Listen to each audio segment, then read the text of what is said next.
So let's get started with a grounding meditation. It can prepare you to become good listener. Please close your eyes and just concentrate to your breathing. Just find where you can feel it.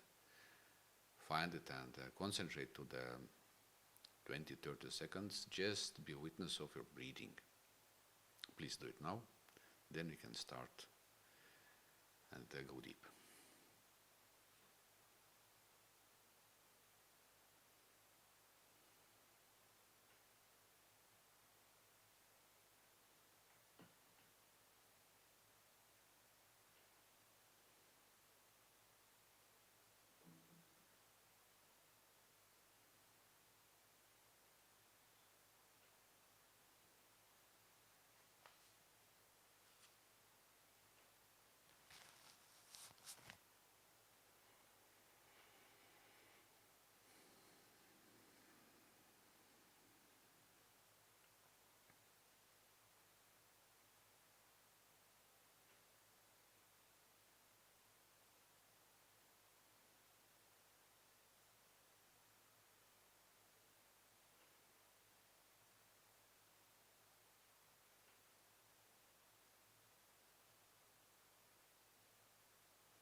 So, thank you. Please open your eyes now.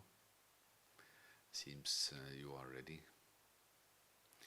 Let me explain a little bit my background, how I discovered Kriya Yoga and got involved to it. I apologize, my English language is not so good, but I try to be best and better always.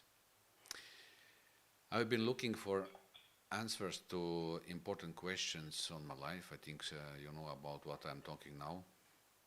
I was very interested who am I, what I'm doing here in my life, what is the purpose of life, what kind of abilities I have, which one I have now, which one they can be, what things they are. You know, we have a lot of things in our life, and what are all those things, the spiritual knowledge and other things, you know. What is behind the things? That's the most important topic for me. What is behind? It's very, very, how we say, it's directing us to the deepest level of existence and things and how it happens. Because everything happens from that zero ground and then it's rising up and then it's become our life. So I went through different teachings, like for example, Don Juan's teachings, I think you know, maybe through Castaneda stories or something like that. I'm going through shamanism, Raja and Buddhi yoga, very rare Agni yoga. I have been devoted to the 3 Buddhist lineages and practiced for a long time Buddhist knowledges. I'm initiated to those lineages. I have been practiced koans, vipassana and other those traditions. And I practiced Dzogchen teachings, which one is very rare actually, and very, very high teachings. I very appreciate that knowledge. So I learned how to communicate with animals, plants and other creatures. Practiced even karate and some Chinese martial arts, and studying acupuncture and plant treatments, energetical and whatever kind of treatments. I have practiced a lot and experienced, but I didn't have a full picture of everything. So the fundamental picture,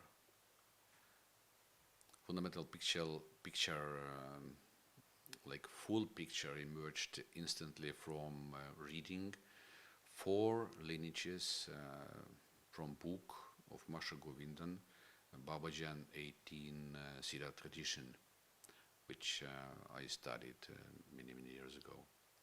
For this reason I became interested in Babaji Kriya Yoga, and we invited with our students Durga Alund to Estonia, and I got my first dedication with my students. The first dedication happened to me with a very special surprise event. I was really surprised. It was an incredible story for me. One voice told me to teach people Kriya Yoga. It was like thunder on the sky, actually in the blue sky. It was something very incredible. So I was actually confused, but after that I understood it was Babaji. So through time, I passed all stages Babaji Kriya Yoga. We have 3 stages on that lineage, and have been granted the title of Acharya. It's a master teacher. It's very important knowledge. What is that Acharya? Acharya is not an educated person, but Acharya is the one who knows things directly without learning. It means Acharya are a person who are able to read from air knowledge, to receive it from that part. So I'm one of the 5 in the world who has the right to pass on this knowledge to the other people, to teach people. And Babaji Kriya Yoga is oral tradition. It means it's from Acharya to the students. From my experience, I know that Babaji Kriya Yoga is one of the highest in mankind, and without preparation it's not so easy to grab it. And as an intermediate step, I have created Art of Conscious change courses, which one preparing people to the Babaji Kriya Yoga. That was one reason why it was created, and actually it's become much more popular and very efficient in daily life. Babaji Kriya Yoga has 144 different actions, not meditations and pranayamas, but we call it actions. They cover all aspects of human needs, from health to the opening of unique potentials and full self-realization. So it's a full set actually, and by my own practice I can say it's best stuff what you can use in your life to make yourself a better human, and even more. Even more means for understanding that, you need to understand from what that lineage, that knowledge comes. It actually comes from Siddha tradition. It belongs to the Siddha tradition. Siddha are one who have a very good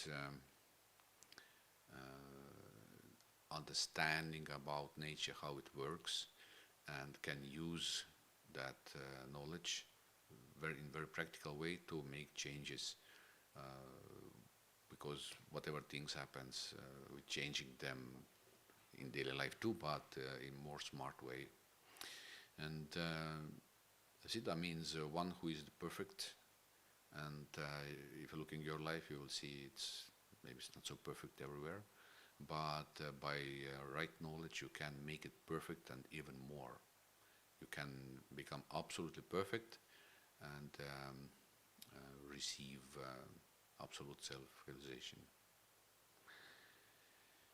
So that's shortly about Babaji Kriya Yoga, and now I start with different questions.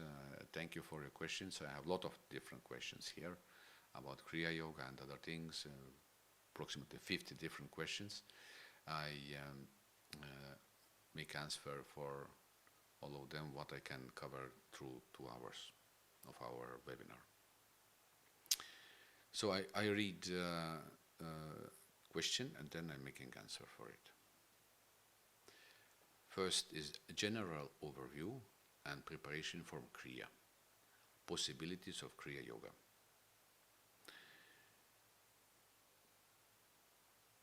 best preparation for Kriya Yoga is to understand what is awareness, what is consciousness.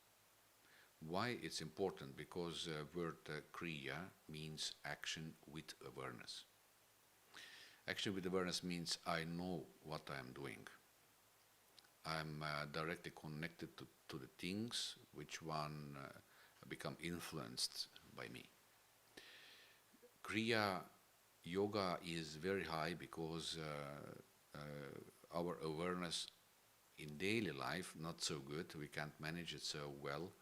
And in Kriya Yoga, we actually using always a primary awareness like primary tool. It means you not need to be wake up before you can receive all knowledges from Babaji Kriya Yoga and understand them. But by a practice of Kriya Yoga, your awareness, your consciousness going always better and better. And Kriya Yoga itself can make your awareness, your consciousness much more better. So, which one possibilities we have in Kriya Yoga? Kriya Yoga have 144 different exercises or actions, which one are shared by 5-body system. The 5-body system means we have physical body, we have emotions, which one belongs to the vital body. It's not physical, it's a little bit different in yogic knowledge. Then we have a mental body, it's actually connected to the thinking process. Then we have consciousness with 7 super qualities, and then true self. And all 104 different exercises are shared by 5 bodies. It means we have a full set exercises for each of bodies. We have very unique techniques, which one we call samadhi techniques, which one can bring us to the highest state. We have different communication techniques to communicate with humans, to the Siddhars, which one become developed by themselves to the highest state, and to communicate with them and to be guided by them. Then we have a lot of different specific exercises, which one developing our senses to become more and more sensitive to the things. For example, to receive some knowledge which one are invisible, for example, or unhearable in the normal way. It's become a little bit maybe mystical for you, because maybe it's new for you, but those possibilities are options to develop ourselves. So, and if I summarize it, I say we have exercises for each of our bodies, which one can make us more healthy, to give for us good, strong health, energy, and the possibility to guide our mindset, how it works, to guide and to use it like best tool, and we can develop them to the very, very high stage. I think stage is that the right word, right? It's actually covering all our needs. For example, I don't search any different knowledges anymore, because all my needs are covered by Babaji Kriya Yoga. So,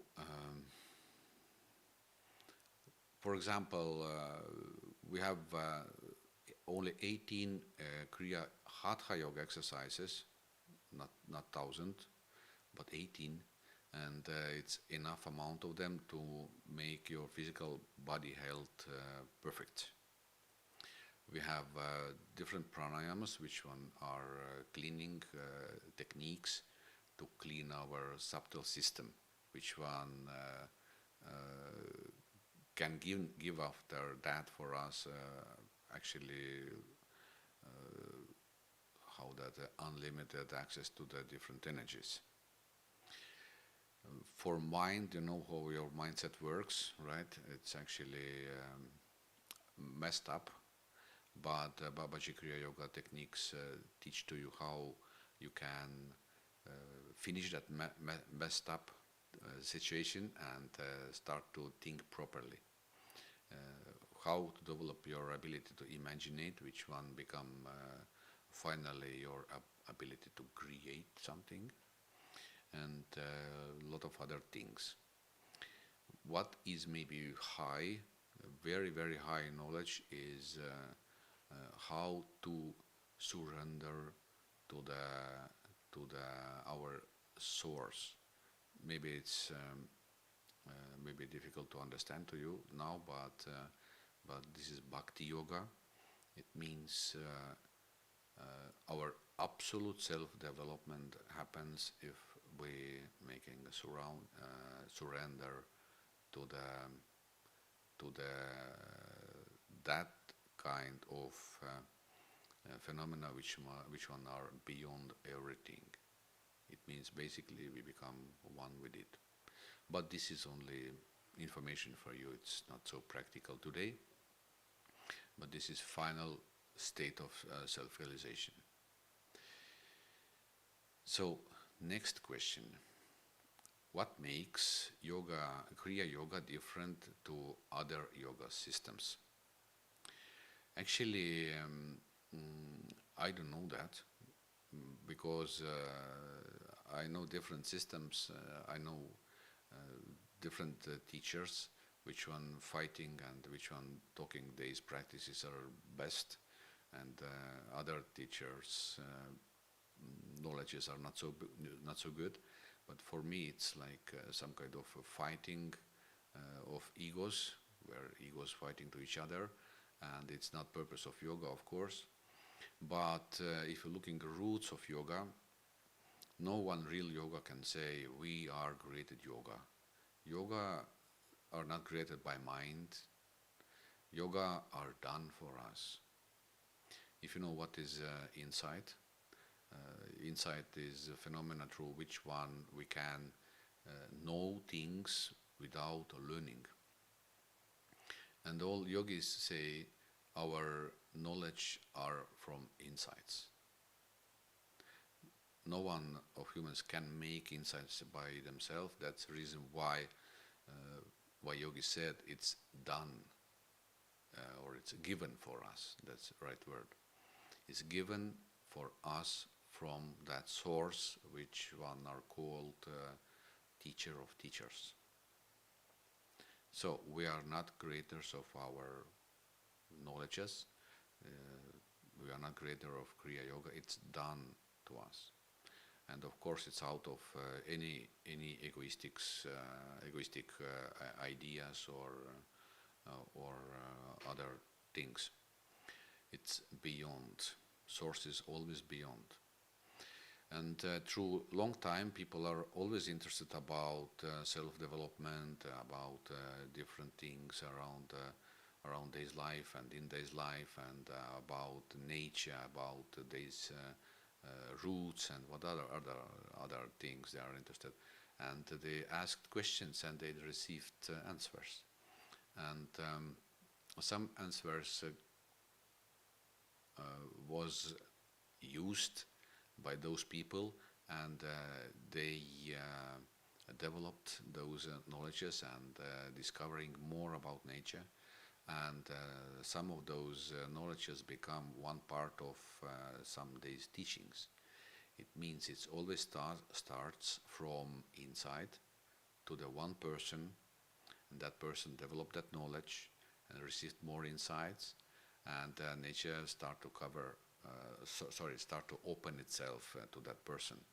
If that person was interesting for students, they came to that person, start to learn experience of that person, and that's how different yogas and yoga types just starts from different questions, from different answers. But why Babaji Kriya Yoga is best for me? Because it actually covers everything what I need to make my daily life better, to make my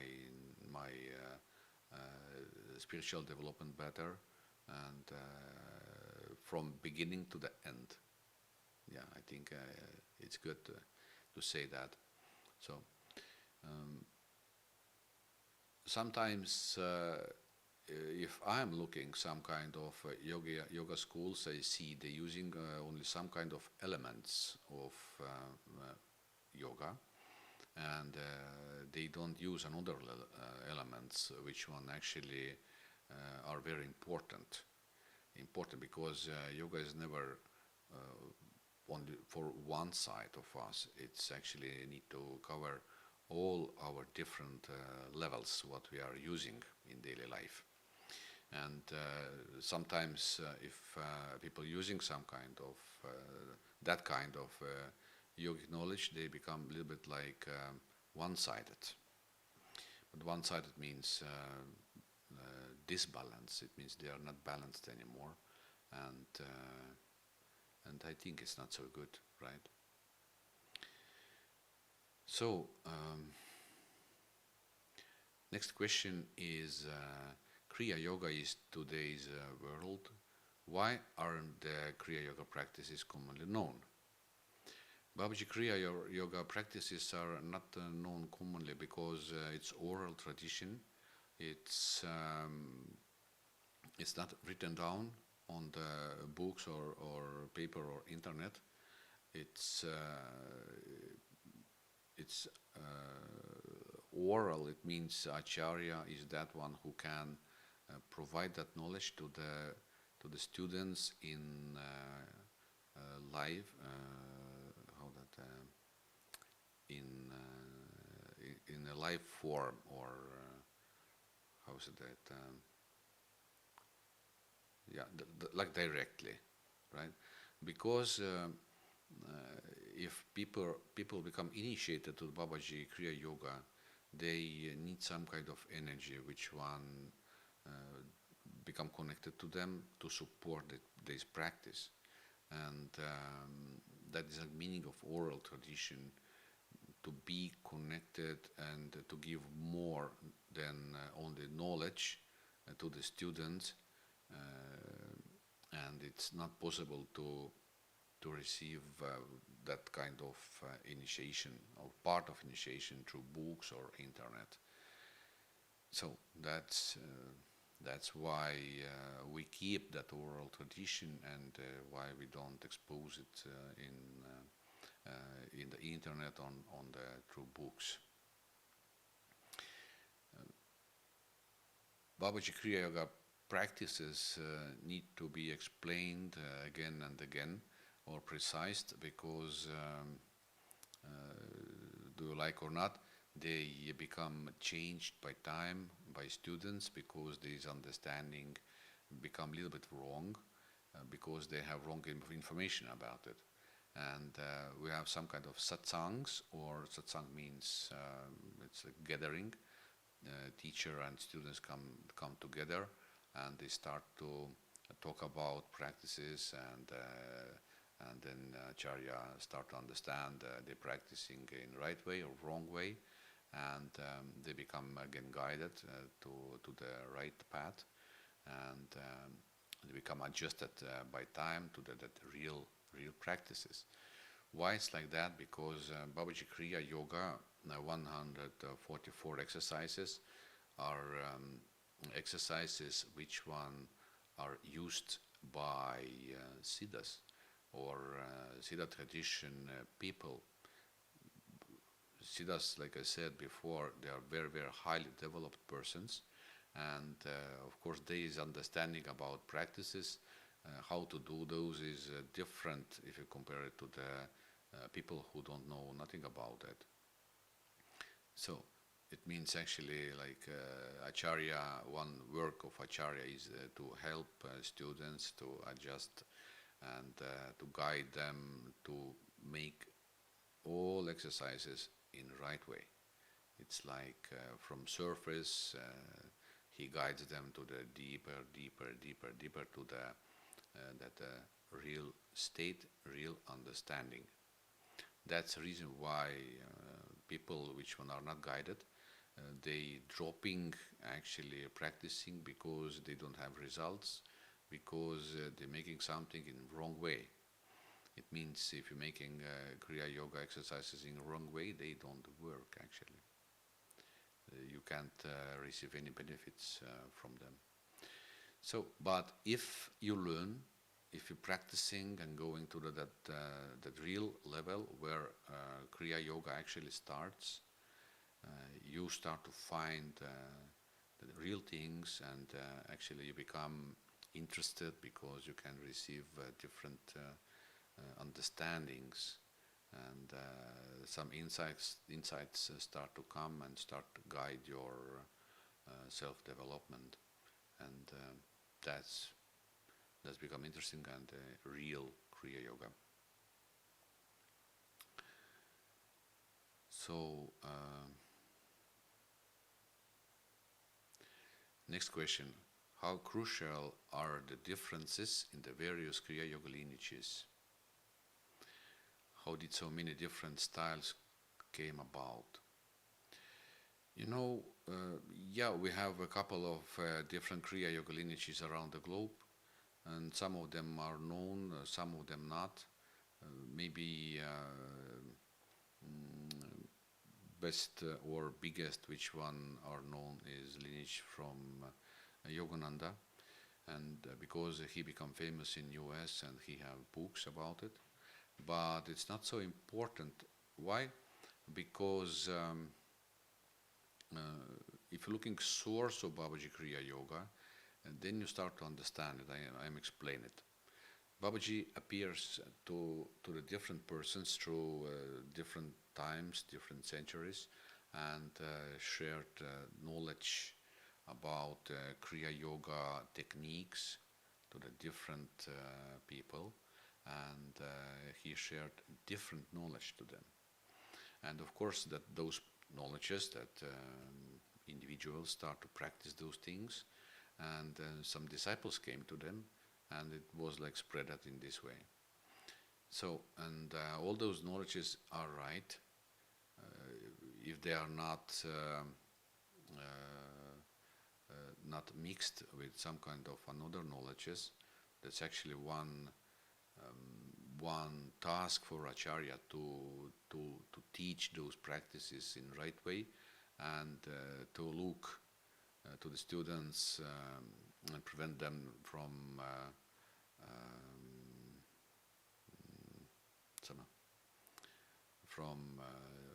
mixing those knowledges or wrong understanding. So, and what is actually bad for me, or I'm looking in bad way, it's sometimes those yoga, Kriya yoga communities fighting to each other, and why it's bad, because it's actually based on yoga. It's based on ego, and it's not actually yogic way, because yoga actually teach how you can overcome of your ego to become more human, to become more like that real human. So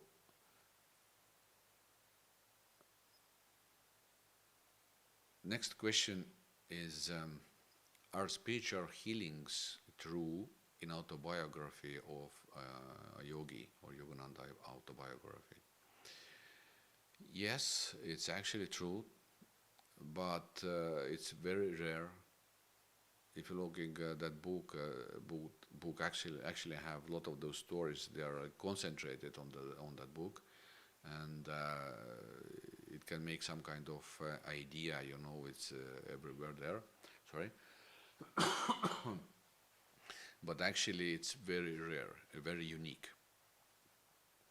But yeah, exists some kind of teachers, even some kind of students, which one can do that. they can make miracles. But it's actually very interesting how to make miracles, but it can be food for ego. Ego can be very excited. For example, I need to learn how to read the mind of others, or how I can materialize some kind of things. And if ego become guide here, actually actually realizing of those qualities become very, very difficult, and it's become actually dangerous, because ego are guiding here. Why it's dangerous? Because purpose of yoga is not only healing process, but it's process through which one we can come out from our karmic processes. And karmic processes is always connected to our ego. But by honest practice of Kriya Yoga knowledges, in people sometimes discovering supernatural powers, and it's like a side effect, more like side effect. And sometimes those side effects are used by them to help some kind people which actually need some help. But you can always choose that and look your ego and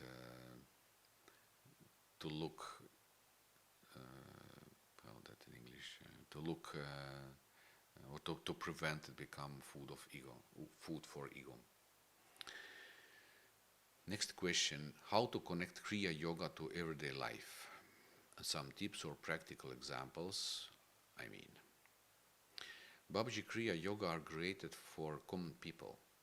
It means it's not created for escaping from life, but in opposite, to become normal humans in normal life, live your daily life, and use your practices, and your life become much more better, because you become much more smart. You can manage your things, actually inside things, because everything what you doing in your daily life, it's actually connected to things what you have inside your body, to inside or inner processes.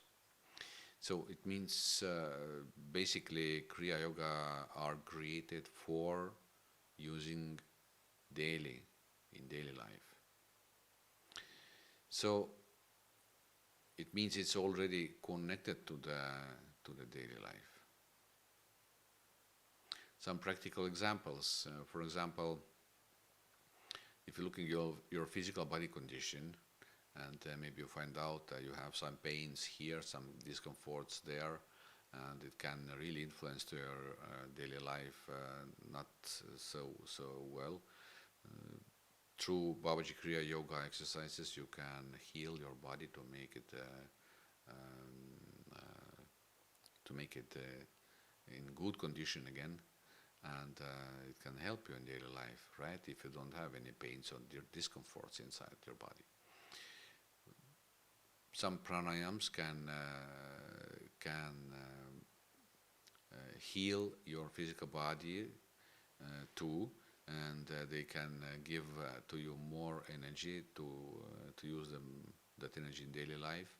And today a lot of people have some kind of deficit of energy. They don't have enough energy to work in daily life.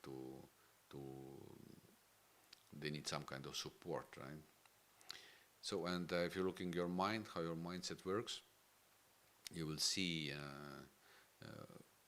quality. If you look in quality of your thinking, you will see it's this quality is more like a drunk monkey which one jumping and doing something, no one understand what is the meaning or purpose of that those things. But second example is like tree. If you're looking at a tree, you're starting from trunk, and if your purpose is to go to the tip of the tree, it means you start to think from base of that trunk, and tip is goal of thinking, and that's straight way.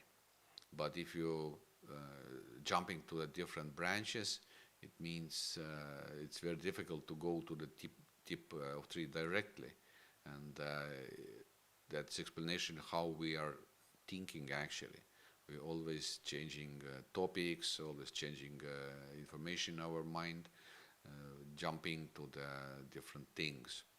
Kriya Yoga have different exercises how change that part of us.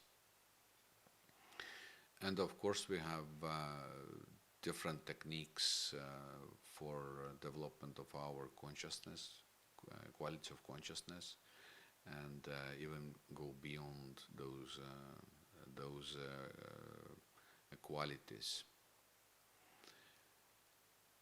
I'm practiced a long time Babaji Kriya Yoga. You see, I have family, I have business, I have a lot of students. We have a big ashram here, eco village, and I'm always involved there. And I'm not out of game. I'm always here, and I can manage those things. So it's very practical actually. So next question, tell me more about the yogic practices. What are the pitfalls in doing them? Babaji Kriya Yoga exercises have different purposes, like I said before. Physical exercises we call Kriya Hatha Yoga. It's specific exercises which are always like both sides. It means if we making one exercise, it's always like works with one group of muscles, and second exercise compensating an opposite groups of muscles. It always like balanced. So this is like physical side. But for example, pranayams or techniques which are connected to the breathing, we making them in sitting position. You can sit freely or on the floor or on the chair, how it feels for you. It depends how flexible are your joints, and then you're just sitting, you're concentrating to the specific sides of breathing and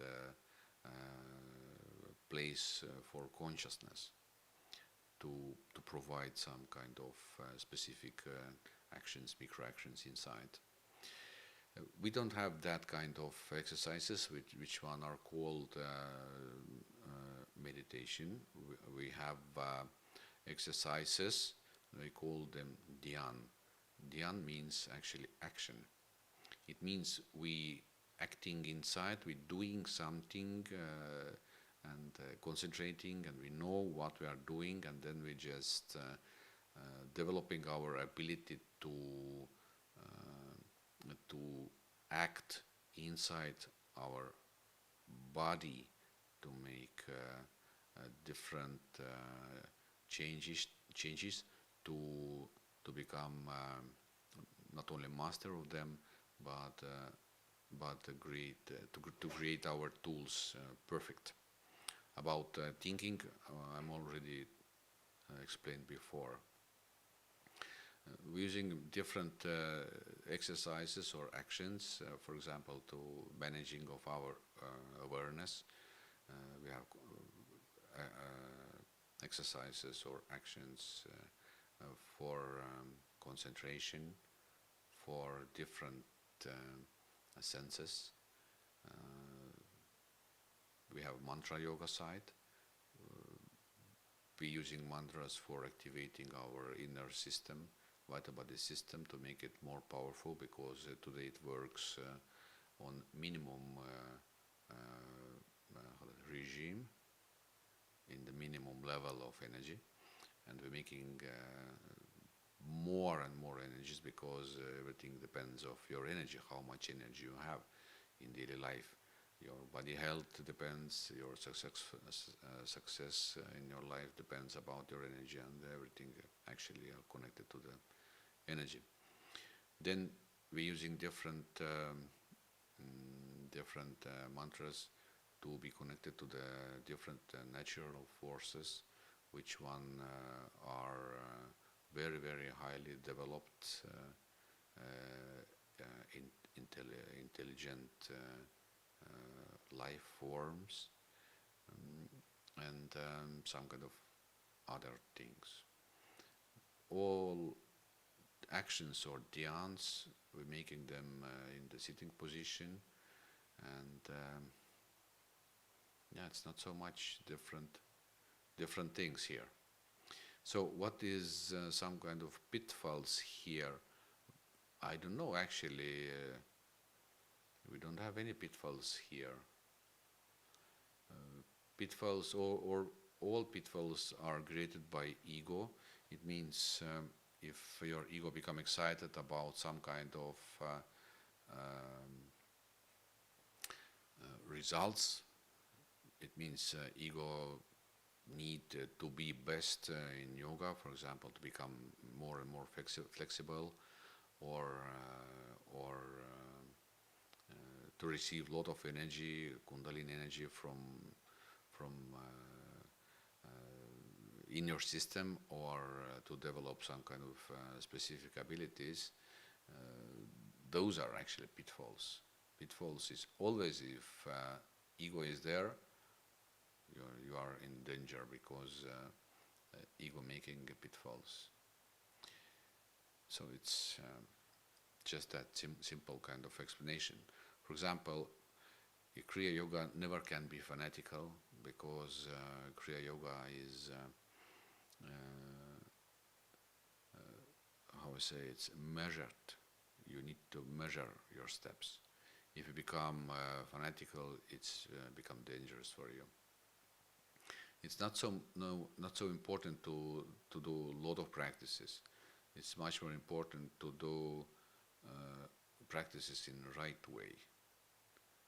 For example, we have many different breathing techniques or pranayams, which one can share to those which one can heal our body, which one can give more energy for us, and something like that. And some fanatical people can make a lot of different breathing techniques, but they don't have results. But if you really know how to do them, you can just take a couple of inhales and you are full of energy. It means you can't actually do more those exercises, because you become very overloaded. So, but this is not for the beginners, of course. You need to learn it before, and then it's coming true for you. So, next question. Compare the art of conscious change with Babaji Kriya Yoga. How do they fit together?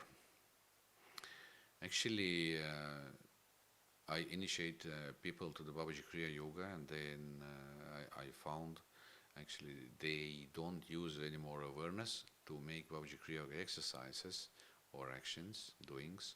And why? Because all those actions become automized by subconsciousness. Then I'm making research how process of automizing happens for them. I start to understand it, how it works, how it's become created.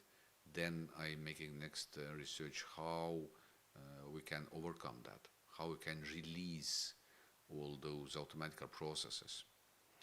And from those knowledges actually came out art of conscious change.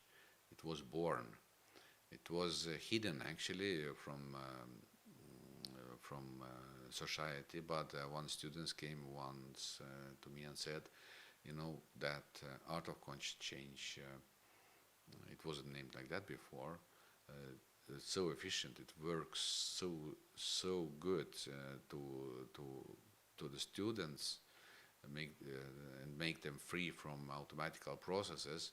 And the student said, can you teach those knowledges publicly? And then that art of conscious change was born. So Art of conscious change was actually like developed from Babaji Kriya Yoga, actually from problems. And I developed by time art of conscious change more and more. And today it's actually can fit whatever kind of needs of people from street, which one are not interested to the Babaji Kriya Yoga. And it's art of conscious change is very, very good preparation for Babaji Kriya Yoga. So they are connected organically to each other, actually. Maybe about Babaji Kriya Yoga, like I said, it's very high teaching. It means you can't find in Babaji Kriya Yoga any techniques for emotional side, because that Babaji Kriya Yoga expects already those people are overcome these emotional problems. But Art of Conscious Change, the first and second course, actually fits perfectly to give opportunity to release, to learn how to release those automatic processes from life, and by this way prepare yourself to the Babaji Kriya Yoga, which one are very, very high teachings. Next question. I have too many arising emotions. Should I concentrate on the art of conscious change only, or can I do Kriya Yoga also? Yes, of course, best is always preparation. It's always best. But sometimes Babaji Kriya Yoga exercises can help us to understand problems which are connected to the emotions, and sometimes they working together to each other very, very well, and we can combine them, and it's become best way how to release some kind of obstacles at the same moment where you're practicing Babaji Kriya Yoga exercises. In Estonia we have one specific topic which are connected to the Babaji Kriya Yoga Hatha Yoga side, and one teacher, Hatha Yoga teacher, are taught how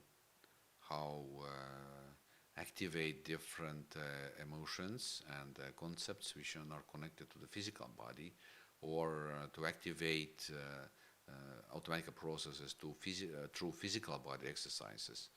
And techniques are same, but it's very, very helpful for people. It means actually dynamical process through which one we using releasing techniques and knowledge how we can become free of different autopilot parts or automatic processes. So it means actually we can create union of those two things, on Kriya Yoga and the art of conscious change. Sorry.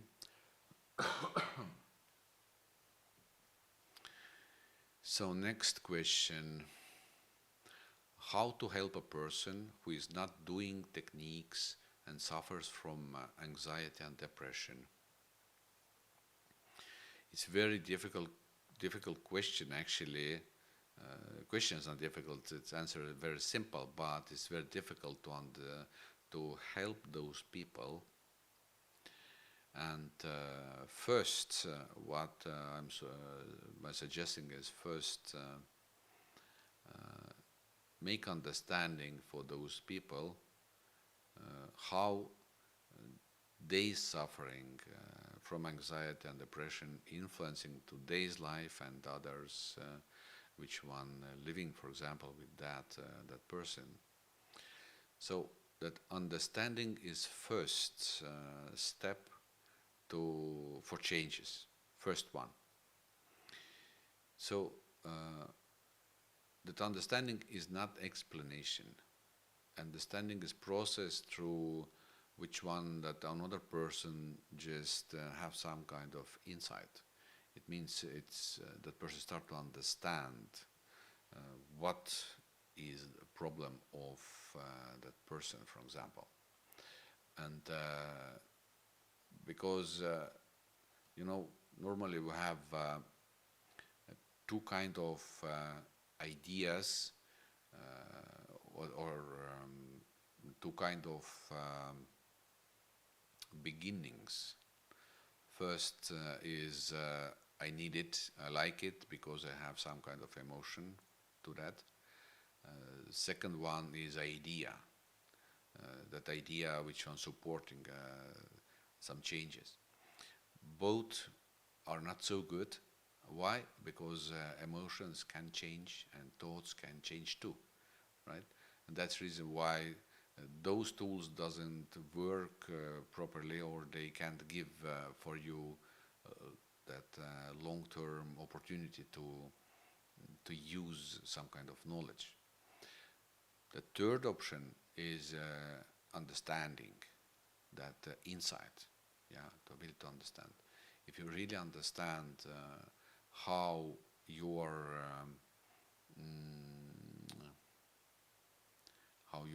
anxiety influencing to your life, or how your anxiety influencing to the life of others, you will really start to see it, and understanding happens, then you can change it, not before. The pressure is actually the same. It's only a question of understanding why we need to be depressed. Do you know that, guys? I don't know. Why it's so important part of our life? Or why I need anxiety on my life? Why it's so important? What all those things doing in our life or with our life? You know, our life is always without some kind of cornerstone, because normal cornerstones are some kind of ideas which are supported by emotions, but they are always changing, and it's not best cornerstone. It's, if you're using that, you need to know in one day that cornerstone just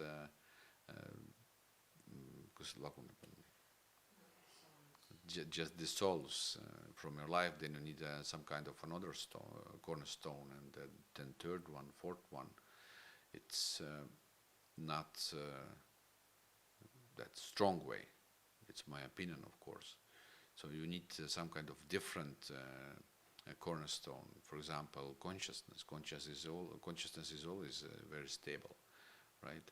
But using of consciousness, it doesn't mean you have some kind of opinions. It's consciousness means you are aware of things, you understand those things, you understand how those things working, which one results you have, what do you need to do to make changes, and which one are those changes, from what you need to start, or what is in the middle, what is in the end, what is next. And it's not, I'm not talking about thinking, I am talking about awareness and consciousness.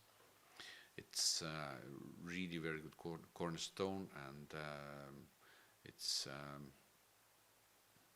I hope you choose it in one day.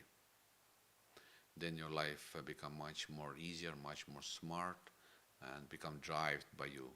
You can't be a victim of your life anymore.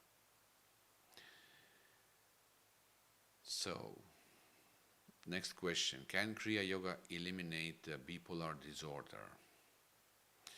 You know, bipolar disorder are actually process through which one person have in one side depression, and in second side are overexcited. It's actually a system of emotions. It means the pressure and overexcited. They are emotions actually. Kriya Yoga can't eliminate those things like directly. It's not some kind of pill, right? But you can learn how to manage those things. And Art of Conscious Change, first and second course, actually can help you much more easier to make changes. But of course, only you can do that, and it means you need to learn, for example, how it happens with you. Learn that process, because bipolar disorder are process. It's not some kind of sickness for me. And if you learn process, then you learn how you can manage that process, how you can influence that process, and how you can become free from this process. That elimination process need to be learned before. Then you can make significant changes here. I have a lot of examples from students how they can how they're going over that bipolar disorder, for example.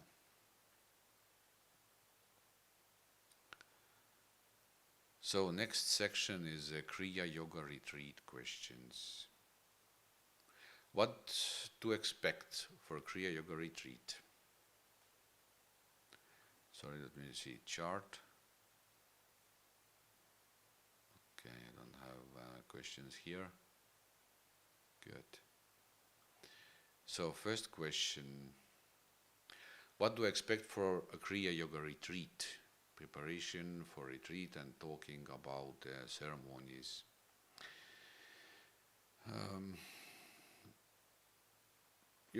Don't expect nothing. Just come if you can. Everything what do you need become taught to you there. And just be curious. Just be ready to be taught by a teacher, and not so much. Of course, take some comfortable dress, something like that.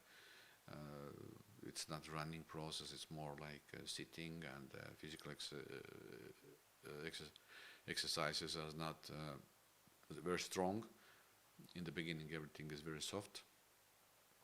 About retreat ceremony. Ceremony is not so painful, not so long. You don't need to believe something. It's actually some kind of action through which one students become connected to the source of Kriya Yoga. They become connected to the teacher of teachers. It's very important because we need to be connected to the source of Kriya Yoga, because without that source it's very difficult to understand and to become supported in our practices. Ceremony is I don't know. I think it can be for you like some kind of game. It can be very serious. It depends how you are prepared for that. But we have some kind elements of ceremonies. We have basically white clothes. White are color of freedom. All Siddhars using white clothes. Not orange, not yellow, not red, and black ones. It's always showing purity. How it's like a symbol of purity. Then we are using some flowers there, which one have specific explanation. Then we have some kind of fruits there. Everyone have one flower, one fruit. Fruit have specific explanation too, and then in the end we cracking one coconut, and coconut are some kind tool through which one become explained ego what it is, and like something like that. And yeah, I think shortly that's it. Uh, yeah, you don't need to believe something or. I have one question here, Ingvar. Are you Babaji? I don't know. I don't know yet. Babaji is Babaji, but I know that real Babaji very well actually. That Babaji, or source of Kriya Babaji, is my teacher, my highest mentor. That is reason why I can teach Babaji Kriya Yoga. So next question: if you are initiated into Kriya Yoga, what commitments is one making? Actually, one commitment is clear. It's you you sign one document, which one talking about you giving promise to not share that knowledge to the others, to keep it for yourself. Why it's very important? Because sometimes people like to share that knowledge to the others, but they don't have permission to do that. They are not initiated for that, and that's the reason why we taking promise from students: don't share, because that knowledge is for you, for your self-development, and I think it's very fair, right? Because to become Babaji Kriya Yoga Acharya or teacher, you need to develop yourself more, more, and more, and it's different, you know. It's not only practicing. Teaching is not practicing, and not so much more. This is only one commitment. I'm adding one, and one commitment. I just remember it. It's actually connected to the promise to the Babaji, which one is source for Babaji Kriya Yoga, and practicing. It's sometimes commitment which one are taken by us. We promise to practice. Sometimes it helps people for continuous practice. But I am personally not so, how we say, not so strong with that, because, like I said before, best teacher for you is your understanding.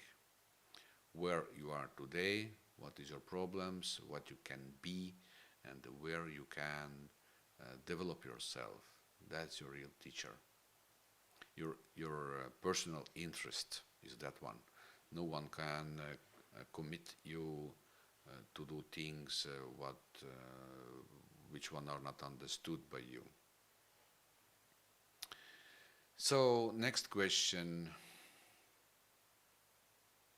It is recommended, requested, required after initiation that one follow only Kriya Yoga and Ingvar and not use other spiritual methods or follow other spiritual teachers. I don't have that kind of requirements, recommendations, and actually it's good if you can use some kind of another knowledges to add them to the Babaji Kriya Yoga knowledge, because Babaji Kriya Yoga knowledge is very, very precise. It's actually have very, very simple but very precise, like surgery techniques, and to understand more of them, it's very important to learn more widely about those things to make more and more wide your understanding. And but what is important to remember to you is some kind of let me ask one word. Resistance. What is resistance? Do you know what is resistance?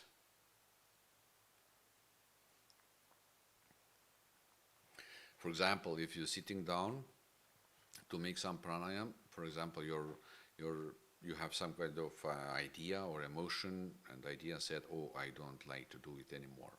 This is resistance. It means if you know that real purpose of all those techniques, how they can influence to your body, and you meet some kind of resistance, you need to divide them to the two parts. First is your consciousness, and second is resistance. You are witness of your subconsciousness resistance. If you can't divide that situation to the two parts, you become able to decide about your resistance. This is your resistance, and but if you don't have that kind of wrong understanding, when you have real understanding, you see your resistance, which are inside your body here, and making and influencing to you in a way which one can cut your self-development process. It means if you can't divide subconsciousness processes from true self or consciousness, you can start to search on other teachers, for example. You can't receive fruits of Babaji Kriya Yoga because you have resistance. It means you need to understand very, very clearly what is your self-development, but which one part of resistance of subconsciousness processes. So it's always a question of it. For example, in daily life, if you don't like to wake up, it's actually resistance, right? Your subconsciousness creating situation for you, and you can't just stand up easily and go to do something, right? Or you become disappointed. This is subconsciousness too, right? It's actually influencing to you, and then you're just acting with that. Or you become angry, for example, or something like that one. If you don't know who you are, what is your consciousness, you become a victim of your subconsciousness processes. So, and you need to clarify those things for self, to create a real cornerstone, which one really are cornerstone. So, and if, for example, if people don't practicing Kriya Yoga anymore, it means that the main reason is that resistance. They can't divide that resistance. They can't understand this is that resistance. They can't influence to that resistance, and they actually are not winner on that war, and they are become beaten.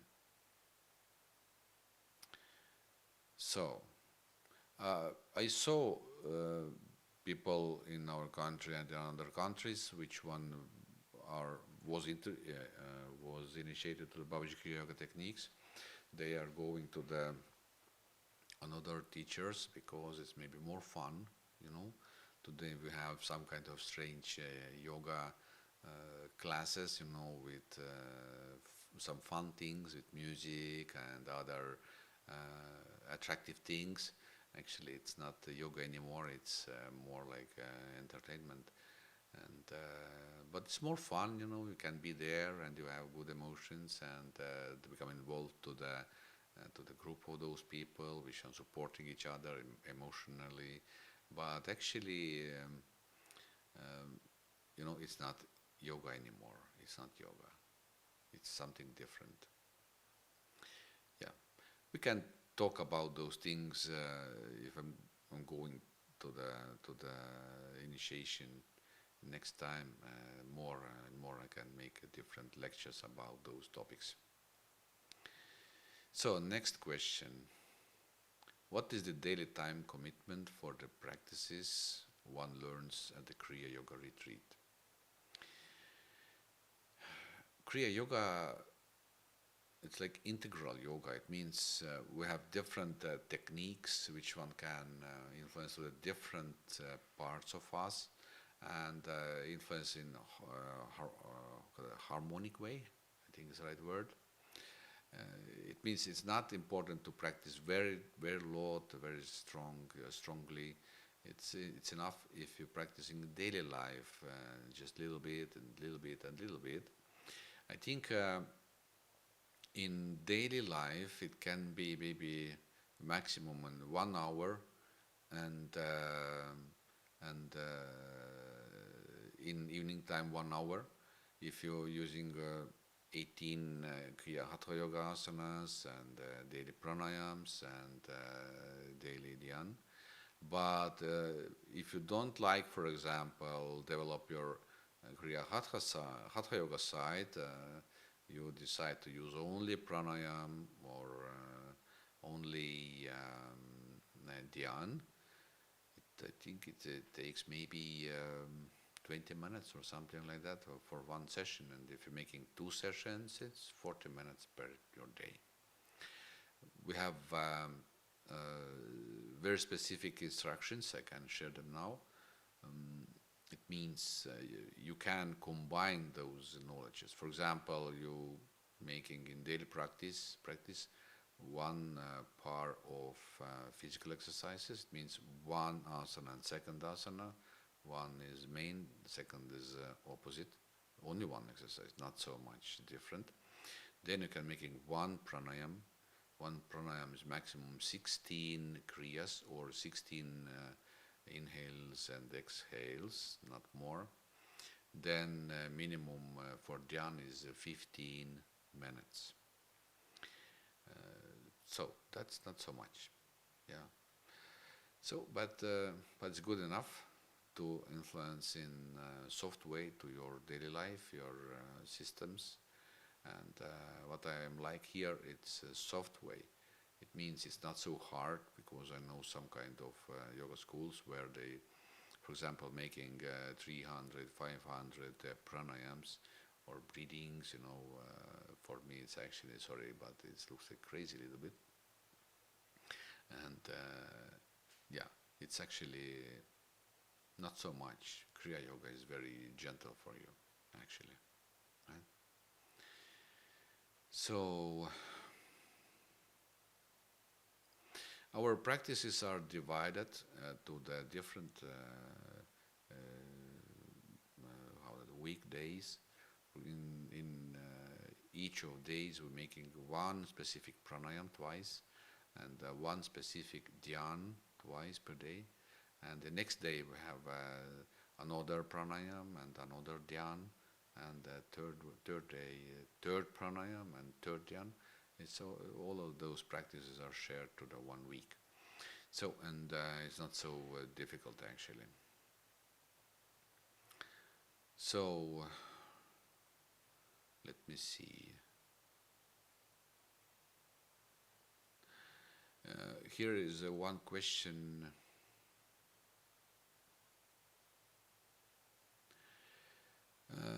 If some person are received 144 technique, is important to do all those things every day? No, it's not like that. Actually, we're sharing 144 techniques in the third initiation. This last one, it's 8 days long process, and we learn all those things, those techniques. And then we have a different schedule to do them. For example, we can do, you are actually free to choose which one practices you do after third initiation. Because sometimes people become very excited about some, I don't know, clairvoyance techniques or about connecting to the Siddhars, for example, which are masters of science, who knows about some specific parts of nature, to connect the day's knowledge to your daily knowledge. Some people like to to do some kind of specific energetical works to bring up more energy and whatever things, or some of them are interested about some other techniques. For example, to become everywhere, it means they can be through those techniques. How I say that in English? They can say, "I am everything." Yeah, to become connected to the everything, or they can say, "Oh, love is everything and everywhere," and something like that. And but if person like to go all through all 144 technique, that person can share those techniques to the 1 year, for example, to make every day one practice, for example, or twice per day, or to make many months only one practice. It's free to choose it. So, next question: what is the success rate of Kriya Yoga? In other words, what percentage of those initiated achieve self-realization, and what is the average time it takes them to reach it? Yeah, it's an interesting question. Sorry, let me see a little bit my schedule. Sorry guys, one moment. I'm looking timing.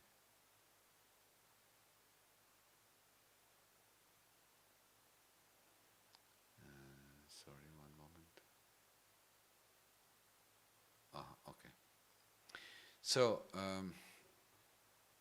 about that self-realization, Kriya Yoga can't give any promises to you, because each life of individuals are individual. Each of you have individual karma. It's definitely like that. And everything depends about you, your practices. It's not depends about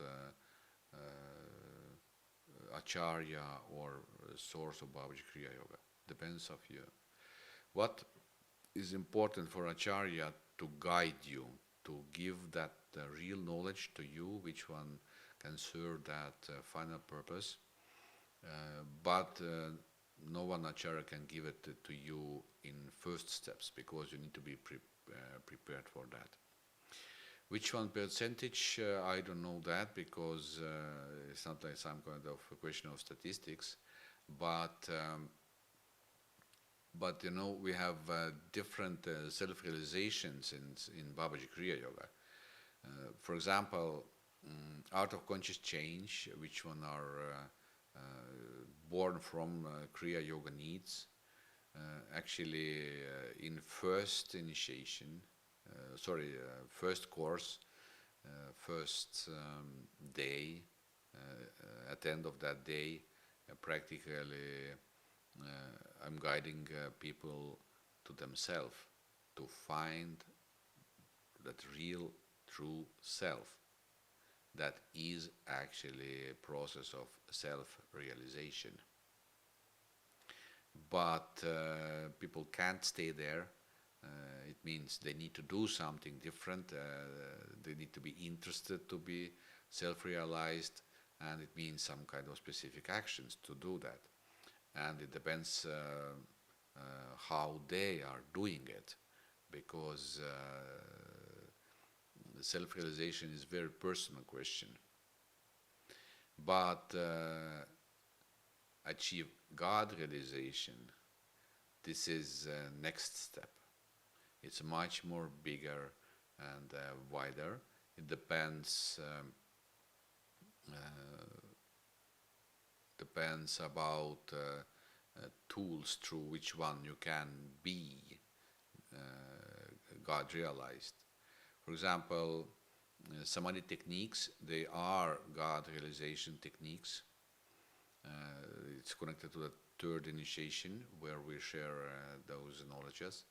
But you need to understand about speciality Babaji Kriya Yoga. Babaji Kriya Yoga is for normal persons because Siddhars was normal persons. I mean, without any caves or separation from society. And let me explain in simple way. Simple way means we become self-realized, then we become God self-realized, but we are still here. We are still here in the earth. We don't escaping. We're working here with that world. My I am a little bit different, Acharya. Why I'm different? Because other Acharyas around the globe, they teach people from street. It means everyone are invited to the Babaji Kriya Yoga initiation, but I have always requests before first and second Art of Conscious Change course. They can come to the Babaji Kriya Yoga initiation. They need some kind of preparation because Babaji Kriya Yoga knowledge is very good, very high, and for it's my opinion, if people which one don't have some kind of preparation and don't understand that deepest meaning of that system, that knowledge, can try that, but they drop it because they don't receive some kind of promises which one actually become given to them from other acharyas, and I don't like that. I can't give any promises to you guys because it depends always only from you, how you practicing, how you understand those things, and I don't like if you become disappointed because you don't achieve the God realization after, I don't know, 3, 4, 5, 10 years. I saw actually one person in Russia many years ago. I met him in Kumbh Mela in India, and he said he putting for himself goal to practice every day very hard the Babaji Kriya Yoga, and after 10 years become immortal. I met him after 10 years, and he was very disappointed because he was still mortal. For me, it was like joke, but for him it's very big catastrophe, and that reason was very, very clear for me why he are not achieved that very, very high goal, because mainly he was guided by his ego. So, but ego is so big, is so self-centered. It means if you really like to achieve God realization, you need to be nothing, no one, nobody, because that is quality of God. That is the reason why no one can find God, because he's like nothing. But ego can be, or ego is always something. Yeah. So, and that's main reason, when just be very aware of that problem. So, next question: are there specific markers by which both the student and the teacher can tell when the student have achieved self-realization and God realization, and what are those markers?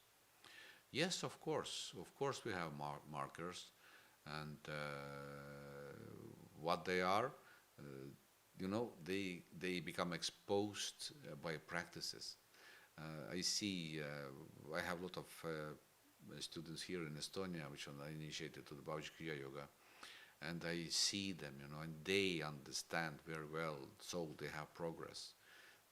it's not like some kind of process, if I'm fingering you and say, oh, we have progress. No, you recognizing your progress. It's very, very, how I say, you can touch it. It's very transparent, not so transparent. You can recognize it easily. Yeah, it's not like that. Yeah, you can recognize it, change it by yourself. So, next question is, please explain first, second, and third initiations, how they are connected to each other, and which one tempo is good here. First initiation is very simple. We learn 6 pranayamas and 7 dhyanas, plus 18 postures. But it's very, very. Doesn't mean it's basic. It's basic and simple. Basic. No, it's very basic for all other techniques. All other techniques become added to first one. We have 144 different exercises. First initiation is not enough for that. You need to receive some kind of amount of them, then practice them, and through practicing you become prepared for the second initiation. By practicing second one, you become prepared for third one. Gap between first and second initiation can be a couple of months, maybe 4 or 5 months. Between second and third, 1 year or something like that. It's good enough. The second initiation have a lot of healing pranayams. It means we have a lot of different techniques to influence the different health problems. What is unique in second initiation is Brahmacharya, Ojas, Matrika Pranayama, through which one we learn how we can raise up sexual energy, which one is very important to keep that kind of energy, that pranic energy, to feed more higher located chakras. And what is important in second initiation, it's connected to the mantra. It's Antara Kriya Yoga, mantra initiation, and become received specific mantras for activating of chakras, and one individual mantra for development of quality of consciousness. And third one have a full set of other techniques and knowledges for rest of your life. Next question, what is tapas? Is there any difference between tapas and force myself to do something? Yeah, it's a very big difference. Tapas is always connected to the conscious work. Tapas means actually heat. For example, some kind of hatha yoga postures. Some people are very flexible, sometimes some not. And if you stretching your connecting tissues, not muscles actually, but connecting tissues, you can feel some kind of resistance. Tapas means if you're making some kind of tension, we don't using never pain. Tapas means you're stretching and you have tension, then you're just keeping that position, and in one moment happens a releasing process. Releasing process means your tension just goes away and heat become created. That is tapas. And after that you can go deeper, for example, for your postures, right? But forcing, it's different. it's dangerous. Forcing means, how I say, stupid mind don't take care about your body. That's maybe well said it. Forcing can destroy your systems. We never using forces. Tapas, for example, in perspective of practices is, for example, you making pranayams, breathing techniques, counting to the 10, you have 6 left, then some idea coming, maybe it's good enough to stop it. Then you just continue, making couple more, then some obstacles rising up and mind said, oh, maybe good enough. You just ignoring and slowly just continue, maybe a few more. Then you're making 16, and that is tapas too, that's tap. It means you're going slowly over with consciousness and over subconsciousness processes. And that's like you become winner, right? It means they can't strongly influence to you. But forcing is always connected to the subconsciousness processes, which one actually driving some kind of action, even in yoga systems. That's not good. You need to eliminate it, that kind of understanding from your system. Next question. How do the techniques work for practitioner who doesn't sense it?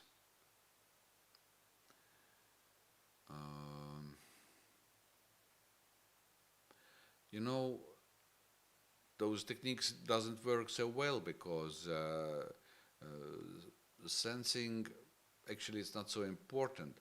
Much more important is consciousness. Consciousness means you need to be aware of some kind of things which one are involved to your practice, to your techniques. If you are not aware of those things, how you can practice? Blindly, but it's not practice anymore.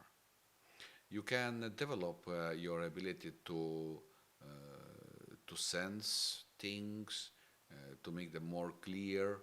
It's just question of some pre-work, nothing more. So, and that's it's connected to the self-development too, right? So we can develop whatever qualities of us, which one are not ours today, right? It's just a question of understanding and practicing. So, next question: how I can start my practice after a longer period of break? How I can restore my techniques, my practices? Just start it again. That's it, nothing more. If you're forgetting your practices, you need to remember them. If you have some notes, just look them and just start again. That's it. Of course, you can't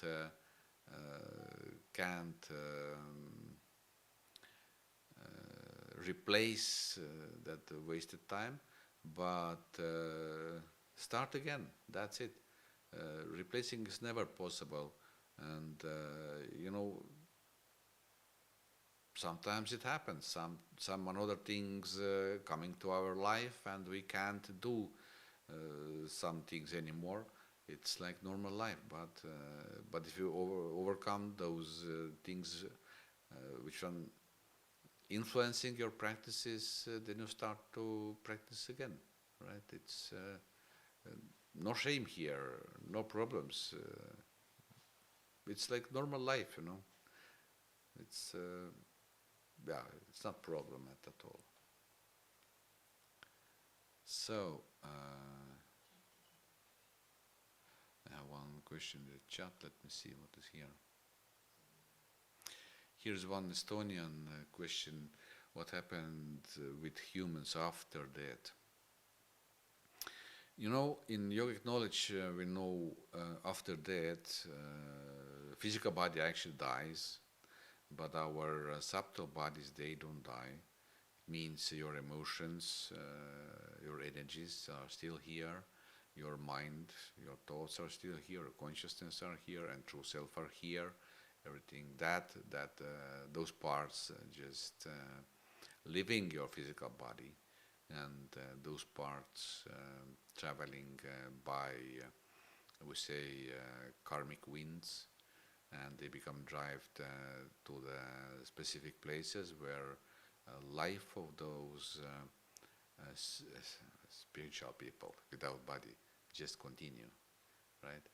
And but finally, those people just going through process. Which one through which one they have again some kind of body to that body helps them to realize those needs with which ones they died before, and that body helps them to fill full all those needs. For example, this is like just example. For example, if you liked something very very much, but you never fulfilled with that, nature or karma actually can find for you best body in next incarnation, through which one you can become fulfilled or fulfill that need. So I hope you understood. That's very very briefly, very shortly. For example, if you're a lazy person and you're dying, then you can think which one body can be best to fulfill your wish to be lazy. Which one body, which one animals or bird or bug, something, or maybe stone or something like that. But you know, I have a good news too for you. If you're practicing yoga knowledge, then Shiva promised everyone which one making yoga exercises honestly, and need or like to be self-developed. If they dying even accidentally, the newborn become how we say in English? Yeah, they become born to the same level, and they can continue the yogic practices. Yeah, Shiva for yogic yoga people and Siddha people are that one. Which one are first one? This is first one from which one everything just goes out. Yeah, in Christian say this is God, and maybe it's Allah, and other he have a lot of names, right? So if God promised it, never have any doubts. God keeps promises, sure. So, and this is my short answer. I have somewhere some lecture, much more deeper explanation about what happens after death. But yeah, I explained most of questions which are connected to the Kriya Yoga. I have other spiritual questions, but I think we don't have time anymore for that, for those questions, and we can skip them to the next webinar if you like. So thank you for your opportunity, my opportunity to us to be here, to be listener and to learn something, and I really hope my answers helped something, someone of you, or making some kind of clarity. Maybe you have more questions. Then in next webinar we can talk about those things again. Thank you again, Marta Christie. Please, your turn now. Okay, perfect. Thank you so much for Ingvar. If you have any more questions about anything related to Kriya Yoga, you can still add it in the chat, but maybe we'll have a minute. But just wanted to tell you about the Kriya Yoga retreat really quick. So Ingvar will be teaching his first ever initiation into Babaji Kriya Yoga this summer in the USA, specifically in California. It is going to happen at the very, very beautiful retreat center. It's very special. It's in nature, Northern California, near a lot of hot springs. I visited it. It is magical with natural spring water. There will be cabins, fresh vegan food will be served. Normally, these retreats and initiations into first levels of Kriya Yoga are just a few days, but it's going to be really special here in the States. It's going to be almost 4 days, 3 full days, and we'll arrive early. So if you are interested in coming, I would definitely take advantage of this opportunity to spend a lot of time with Ingvar in person. And we also have because the early bird already expired, but a lot of you reached out that you wanted to come, and to make it fair for everybody who joined the webinar, it's going to end now tonight at 11:30 p.m. Pacific time, so that if you got your questions answered here at the webinar, you can still join us. I posted the links in the chat. And also, if you're interested in taking the Art of Conscious Change, this October, Ingvar will be coming back on October 19th and 20th. There's also a new pricing system. You can put down a deposit to get the early bird deal. Exactly. So one more thing I can add is that normally you have to have the Art of Conscious Change. You have to pass that first course, but there will be an exception on one time only here in the States. You can take the Art of Conscious Change later in October, because we understand that Ingvar comes here only a few times a year and you don't want to miss this opportunity.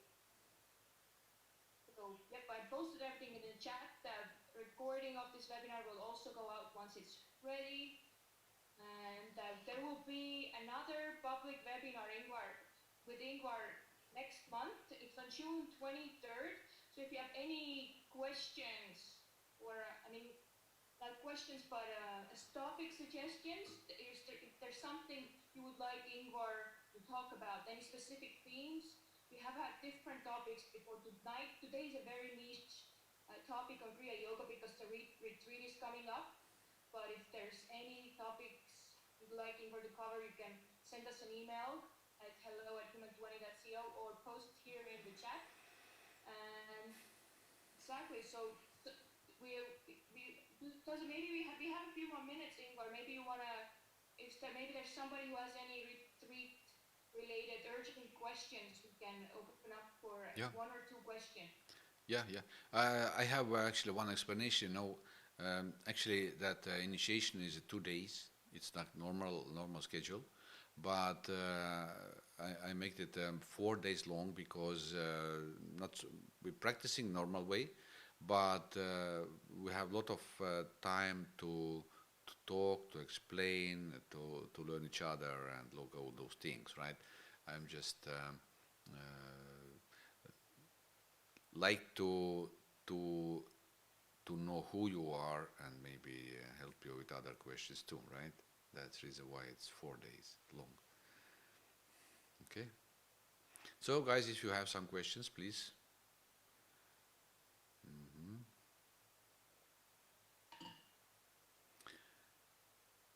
Uh-huh.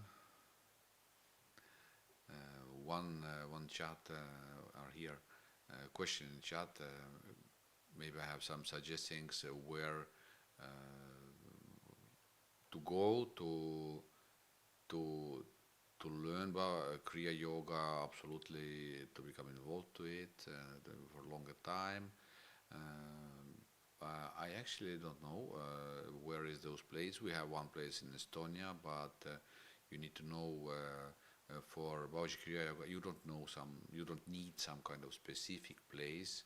Like I said, Babaji Kriya Yoga is created for normal common people, for householders, to the mothers, fathers, to the business people, to the other employees. It's like for those things. It's not a way to escape. And some kind of ashrams and other things they around the globe can give to us some places to for longer meditation and like that one, but they're a little bit different. That type of knowledge are different. Yeah. So I always suggesting, guys, don't escape from your life. Your life is actually holy. It's 100% holy, but you don't know that yet. Yeah, because your ego is here. But if you learn more about life, you become more clear, more clean about whatever egoistic things, you start to see that life is itself your practice. That is your practice, right? Don't try to escape from life.